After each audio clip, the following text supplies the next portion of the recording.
In the chilling darkness of a December night in 1988, the world was shaken by a tragedy that would forever alter the course of aviation history.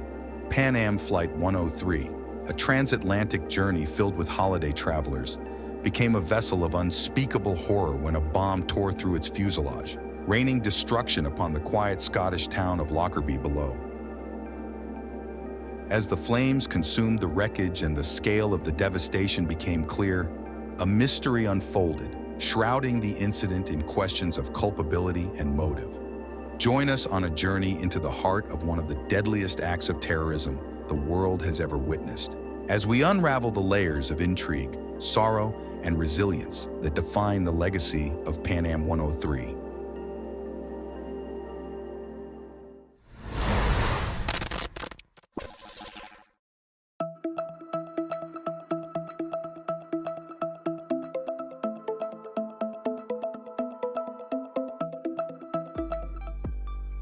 On the eve of December 21st, 1988, amidst the bustling corridors of Heathrow Airport, a Boeing 747-121, bearing the distinguished registration N739PA and christened with the name Clipper Maid of the Seas, stood as a testament to modern aviation prowess.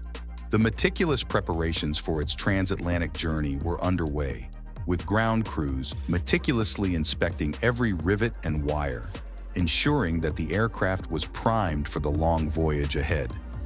Heathrow Airport, commonly referred to as Heathrow, stands as an iconic gateway to the skies, a bustling hub of human connectivity nestled in the heart of London. With its sprawling terminals and labyrinthine corridors, Heathrow pulses with the rhythm of modern travel, welcoming millions of passengers each year to embark on journeys of discovery, adventure, and reunion. Pan Am Flight 103, abbreviated as PA-103 or PAA-103, was part of Pan Am's routine transatlantic service, connecting Frankfurt to Detroit with layovers in London and New York City. The transatlantic segment of the journey was undertaken by the aircraft named Clipper Maid of the Seas, flying into JFK Airport. Flight 103 was led by Captain James B. Macquarie, aged 55, a seasoned Pan Am pilot with a career spanning back to 1964 and accumulating close to 11,000 flight hours, notably over 4,000 of which were in 747 aircraft. With prior service in the U.S. Navy and the Massachusetts Air National Guard, where he held the rank of major, Captain Macquarie brought a wealth of experience to the cockpit. Assisting him was First Officer Raymond R. Wagner, aged 52, a Pan Am pilot since 1966, boasting nearly 5,500 hours in the 747 and a total of almost 12,000 flight hours. First Officer Wagner had previously spent 8 years in the New Jersey National Guard. Flight Engineer Jerry D. Averitt, aged 46, joined Pan Am in 1980, following a tenure of 13 years with National Airlines, amassing over 8,000 flying hours, including nearly 500 hours specifically in the 747. The skilled cockpit crew operated out of John F. Kennedy International Airport. Additionally, among the 13 cabin crew members were 6 individuals who became naturalized U.S. citizens during their tenure with Pan Am. Based at Heathrow, these dedicated professionals resided in the London area or commuted from various locations across Europe, boasting a collective seniority ranging from 9 months to 28 years. 35 passengers on Pan Am Flight 103 hailed from Syracuse University, having participated in the university's Division of International Programs Abroad, DIPA, which later became known as Syracuse University Abroad. These students were returning home for Christmas after a semester spent across Syracuse's campuses in London and Europe. Among them, 10 students were from other universities like Colgate University and University of Colorado, with whom Syracuse had collaborative relationships. Notable passengers on the flight included Bernd Carlson, the UN Commissioner for Namibia, who was en route to a significant signing ceremony in New York, as well as James Fuller, an automotive executive with Volkswagen returning from a meeting in Germany.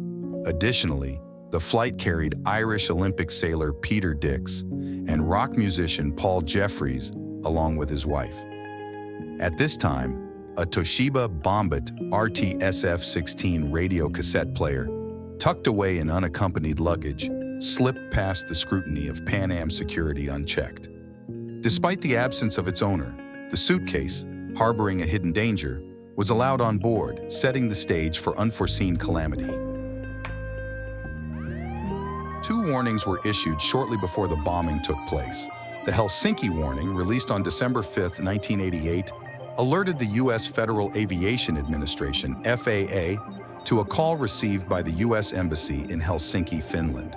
The caller, speaking with an Arabic accent, claimed that within the following 2 weeks, a Pan Am flight from Frankfurt to the United States would be targeted for bombing by an individual linked to the Abu Nidal organization. The caller stated that a Finnish woman would unwittingly carry the bomb as a courier. This warning prompted significant concern within the U.S. government, leading to the dissemination of the bulletin to numerous embassies and all U.S. carriers, including Pan Am. Despite the seriousness of the warning, it was discovered by security personnel in Frankfurt only after the bombing had occurred, buried under paperwork on a desk. Additionally, just days before the attack, the Palestine Liberation Organization, PLO, issued a warning, prompting heightened security measures in European countries, including the UK, in anticipation of potential terrorist actions aimed at disrupting ongoing dialogues between the United States and the PLO. At 18:04, the plane, ready for its transatlantic journey, pushed back from the terminal. Moments later, at 18:25, it soared into the sky from runway 27R, bound for New York JFK Airport and Detroit Metropolitan Wayne County Airport.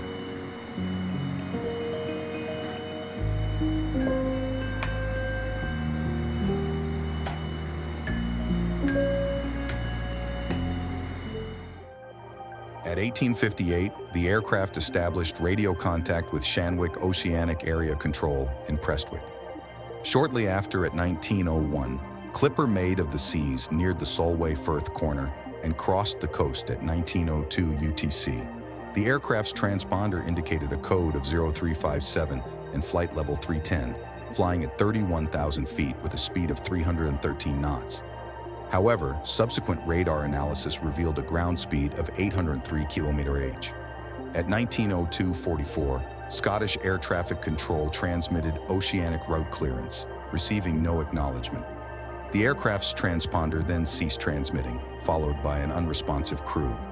At 19:02:50, a loud noise was recorded on the cockpit voice recorder, coinciding with radar anomalies. Within 8 seconds, radar indicated a spread of wreckage spanning 1 nautical mile. Concurrently, a British Airways pilot reported a massive fire to Scottish authorities while flying the London-Glasgow shuttle near Carlisle.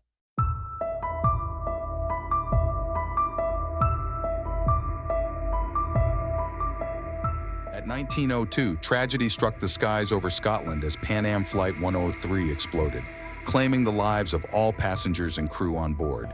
The devastating wreckage cascaded down upon the town of Lockerbie, unleashing chaos and sorrow on the unsuspecting community below. In addition to the catastrophic loss of life in the air, the impact on the ground was equally catastrophic, resulting in the deaths of 11 individuals in Lockerbie. Investigation. Immediately after the bombing, authorities launched a thorough investigation into the cause of the explosion and those responsible.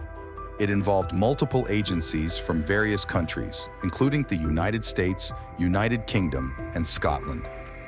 The investigation spanned years and involved forensic analysis, intelligence gathering, and cooperation among international law enforcement agencies.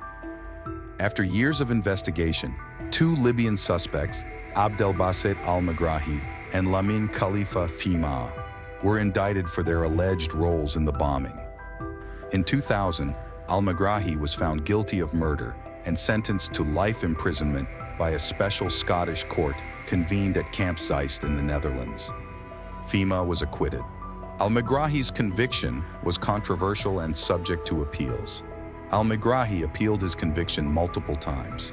In 2009, he was diagnosed with terminal cancer, leading to a compassionate release on humanitarian grounds by the Scottish government. He returned to Libya and died in 2012. The circumstances surrounding his release and ongoing doubts about his guilt remained subjects of debate and controversy. The Lockerbie bombing strained diplomatic relations between Libya and the United States and the United Kingdom. It led to sanctions against Libya and strained international relations for years. Libya's cooperation in the investigation and eventual acceptance of responsibility played a significant role in its reintegration into the international community. The Lockerbie bombing remains one of the deadliest terrorist attacks in history. It had a profound impact on aviation security measures, leading to significant changes in airport security protocols worldwide. Memorials and commemorations continue to honor the victims of the tragedy, both in Lockerbie and around the world.